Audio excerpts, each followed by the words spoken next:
So I met this chick online named Susan, POF. We had gone back and forth online for maybe about 2 weeks, hitting on all cylinders. Boom, boom, boom. Every time she says something, it clicks with what I say. She clicks, I click. We laugh and we just having a good old conversation. Having a good old time for about 2, 3 weeks.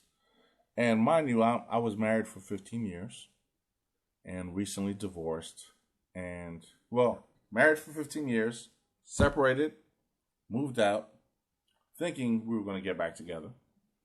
And probably the biggest mistake of my life is, you know what, we're probably going to be separated for like 2 months, 3 months. Let me just get buck wild in 2 or 3 months until we get back together. This is my chance because I got married at a very young age, so I never been clubbing, I never done the dating scene, so this was all very new to me. So once we broke up or temporarily separated, your boy gonna go buck wild for 2, 3 months till we get back together. So I thought. I immediately went online. Like I said, the worst thing I could have possibly done. Met this honey dip named Susan. Talked online, had a great time. Decided to finally meet. So while we're talking online, I'm like, I haven't been on a date in a long time. Do I bring you flowers? And she was like, oh, you can bring me flowers. I like tulips. Bring me tulips. If you want to bring me something, bring me tulips. So I said, I'll bring you tulips. I ain't been on a date. I didn't know if I need to bring a corsage or if flowers was too soon for a first date. I went immediately to Facebook and I asked everybody how to handle a first date. Do I bring flowers, roses? Is that too much? I don't know. Never really dated before in my life. Anyway, bring tulips. Her favorite flowers. We meet at either Chili's or on the border. I don't know who picked that place. Right there in Bowie. And we sat down. I met her, and she's just as beautiful as I thought she was. Damn, I'm just starting to remember the story now. I hadn't thought about this in a long time. And I'm thinking about stuff that happened like a year or two later, and it's really funny. So we sat down. She's like, where's my flowers? I was like, oh, you were serious about that? I know you're serious about that. So we met at Chili's or on the border, and we sat, and I know the waiter was sick and tired of us, man. We sat there for like 4 hours, cracking up, just making her laugh. She was country as hell. She's from Calvert County. Just cracking up, laughing. And the place was empty, so the waiter didn't really mind. Not like we were taking up a table. But 4 hours, and she's like, where are my flowers? Where are my flowers? Where are my flowers? I'm like, you were serious? We talking and just cracking up. And most of what we're talking about is this other date I went on beforehand, how I met up with her, and she looked nothing like which I thought she looked like online. And we were hitting it off. This is what we were talking about.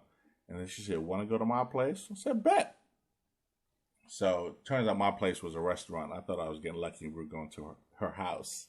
But we went to a spot called My Place. And I'm telling her that story. She's cracking up. She's rolling. So she goes, okay, well, it's been a great date. 4 hours later. And I'm walking her to the car. She got a Jaguar, by the way. She had a black Jaguar. And I called her Jag for like the next year or two. That was just a nickname. Everybody I was dating have a nickname because I didn't want to give the real names.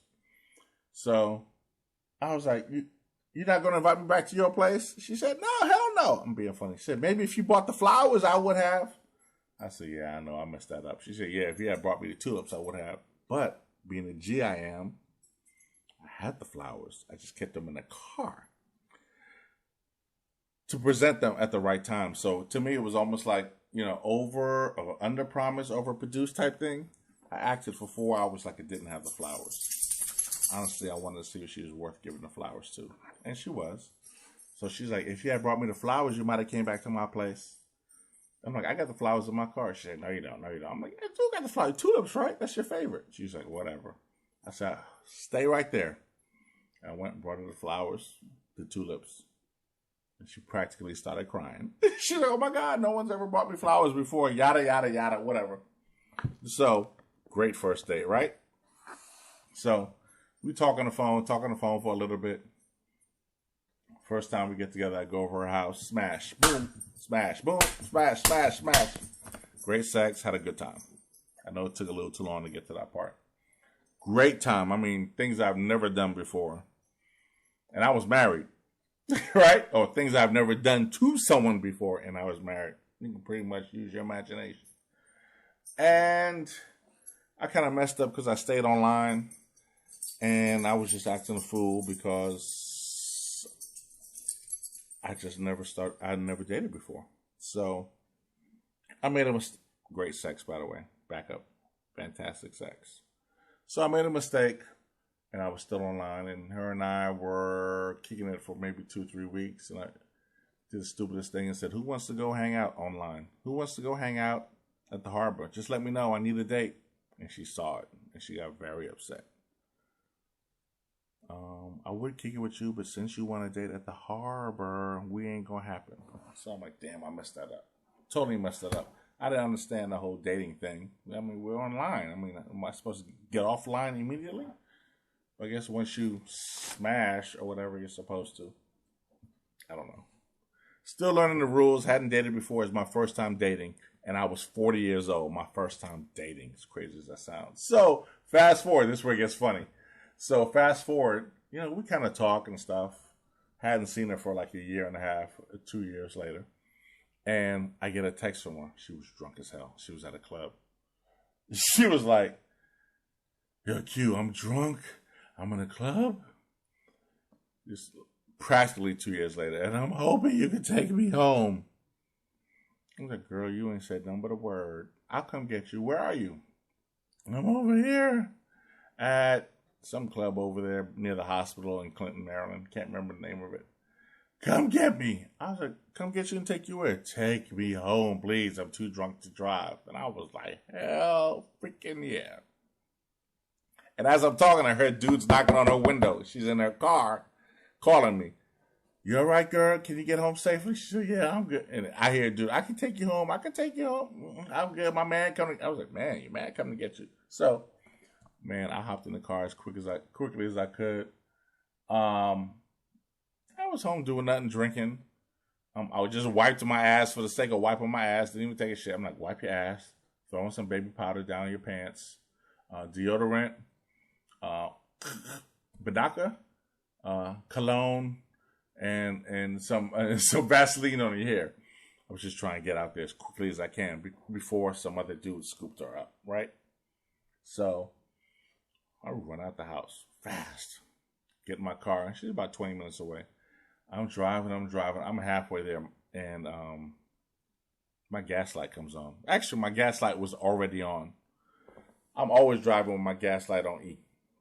So I'm driving to her. I ain't stopping for gas. Somebody might scoop her up. Somebody might pick her up. That's some bullshit. She called me. You on the way? I'm close, girl. I'll be there in about 7 minutes. So I'm driving. Madman. I get there. Well, my gas light starts blinking at this point. I'm like, oh, this shit is bad. Let me pull over and get some gas. Pulled over, got some gas. Try to get some gas. Realized I left my wallet at home. I went into the ashtray. Picked up all the coins I had. I was like, freak. I don't have my wallet. I don't have any condoms. I don't have any gas. This is jacked up. So I scraped up probably like $3.25 in quarters, nickels, dimes, pennies, and went to get gas. But I was like, how much are the condoms? Dude was like $2.50 or whatever. Oh, he was selling $1 each. It was something crazy like that. $1 for one. I was like, give me two. So I gave him $2 in coins. It was like, put the balance on pump one. All these coins. I went, pump one, and she's right across the street, literally. I'm like, I can't pick her up and then stop for gas. It's just like, it's niggerish. So I gotta get the gas first. So I go to the pump, and I'm sitting there, chick, chick, chick, chick, boop. That thing stopped after like 72 cents. I'm like, oh my God, what the hell? So I made sure I had the 2 condoms though. And I put 72 cents in my tank, praying to God I can pick her up and take her home. So I went there. I went there to the car, and all the niggas like this. Hey, girl, they're on the car like this. What you doing? Wind down your window. Wind down your window. With some bullshit. So I had to go in there like a player, like, hey, niggas, keep it moving. Keep walking. Keep walking. New York accent came in. Walk. Don't talk to me. Don't talk to me. Walk. She goes, let's take your car. I'm like, no, we can't leave your car here. No, let's take your car. Let's take your car. She got a stick shift. I can't drive that shit anyway, punk ass. So I drive my car to her house like this. Please don't let me run out of gas. I put 72 cents in there. Her house is probably about 15 miles away. And we driving. And my gas lights start blinking again. I'm like, yo, I don't know if we're going to make it. So anyway, short version, I'm trying to make this a 12-minute story. We get there. We do our thing. Have fun. Boom. Things happen. Bada bing, bada bang. Boing, boing, whatever you want to say. Bow, chicka, wow, wow. And we wake up the next day. And I asked her to put money in my tank to go pick up her car to go back. And she's like, you ain't got $5? I was like, I left my wallet, I left everything. She's like, I knew you was a broke nigga when I met you. I knew you was broke when I met you. And I haven't seen her since. Oddly enough, 5 years later, she texted me during the quarantine. Hey, Q, been thinking about you. What's going on? Where you at? Anyway, what should have been my response? What do you think I did? What are your thoughts on the story? Sorry for babbling. This is my 13-minute rant. I'm just curious to see what y'all think, what y'all thought. But this is just the beginning of Quint Chronicles, one of the many stories I have in my book that I swear I'm going to get out to you. Quint Chronicles is like Detox with Dr. Dre. Just stop talking about it and put it out. And that's what I plan to do. Anyway, peace out 13 minutes later.